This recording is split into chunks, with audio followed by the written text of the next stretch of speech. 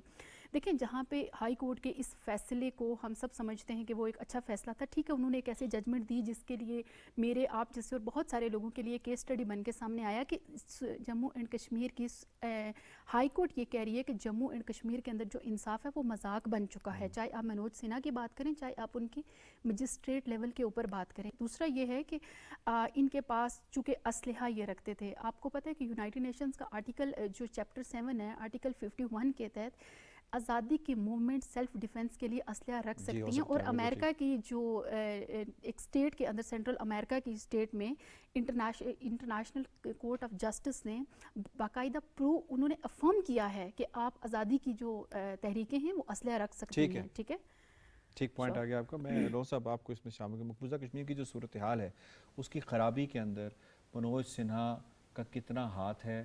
RSS جو ہے اس کے زیر اثر چاہے وہ وہاں کے کورٹس ہوں، وہاں کا میڈیا ہو یا بیوروکریسی، اور RSS کی بیوروکریسی جو وہاں پر اختیارات لے بیٹھی ہیں کسی جگہ جواب دینی ہے، چونکہ ان کو بٹھایا ہی گیا اسی وجہ سے کہ آپ کو کھلی چھوٹ ہے، آپ کشمیریوں کو ماریں، آپ جو ہے نا انصاف کا قتل وہاں کریں. اگر آپ دیکھیں اس دوران بھی 600 سے ایسے توہین کے عمل آئے ہیں سامنے جن کو RSS کے بیوروکریسی نے جو ہے نا کسی خاطر خواہ میں نہیں لایا. انصاف کی کوئی توقع ہی نہ رکھیں آپ، وہاں نظام عدل کی کوئی چیز ہی نہیں ہے. منصفانہ ٹرائل دیکھا کسی کشمیری کے ساتھ ہوا ہے؟ تو یہ ان کی ہسٹری ہے. تو جہاں پر آج بھی کشمیر کے اندر ایسی گمبھیر صورتحال ہے کہ ہندوستان کی فورسز کو بھی اختیارات ہیں، ان کو بالکل لائسنس جاری کیا گیا کہ آپ جو کریں کسی جگہ جواب دینی ہے. آپ ان کو ڈھال کے طور پہ استعمال کریں، پھر اس میجر کو پدم بھوشن ایوارڈ سے نوازا جائے گا. ہاں میجر گگوئی کی بات کر رہا ہوں. اسی طرح سے بہت سارے ایسے کیسز ہیں، بہت سارے ایسے واقعات ہیں بندہ بیان نہیں کر سکتا ہے. مقبوضہ کشمیر کے اندر تو انہوں نے اپنی پروموشنز لینے کے لیے اور اپنے پیسہ کمانے کے لیے ڈیولپمنٹ حاصل کرنے کے لیے ایک ذریعہ بنایا مقبوضہ کشمیر کو، وہ تو سب کے سامنے. تو گگوئی نے کوئی ڈیفرنٹ کام نہیں کیا، اس نے بھی اپنے جو پریڈیسیسرز ہیں ان کو فالو کرتے ہوئے کام کیا. یا اس سے پہلے بھی اگر آپ دیکھیں جعلی مقابلوں میں لوگوں کو مارا گیا، پیسے کمائے، یہ تو ان کا بڑا بزنس ہے. تو لہٰذا منوج سنہا اس سے پہلے ان کو ایکسپوز کیا ستیہ پال ملک نے کہ کس طرح سے اپنے لوگوں کو مارا گیا. تو اب یہ RSS کا، چونکہ یہ RSS کا کاری کرتا ہے اور اس پہ آپ تو کوئی توقع ہی نہ رکھیں نا کہ کوئی خیر خواہ ہوگا. اس کو بٹھایا ہی گیا اس لیے کہ آپ ماریں، آپ کو لائسنس ہے مارنے کا، کسی جگہ آپ جواب دینی ہے. تو یہ بدقسمتی ہے. ٹھیک ہے، آئی ہیو ٹو وائنڈ اپ جی. مجھے شکریہ ادا کرنا ہے اپنے چاروں معزز مہمانوں کا. آج کیمپ کے حوالے سے، آج کے موضوعات کے حوالے سے تجزیہ آپ نے ملاحظہ کیا. پروگرام کشمیر میگزین سے اتنا ہی. یاسر رحمان کو دیجیے اجازت. اللہ نگہبان.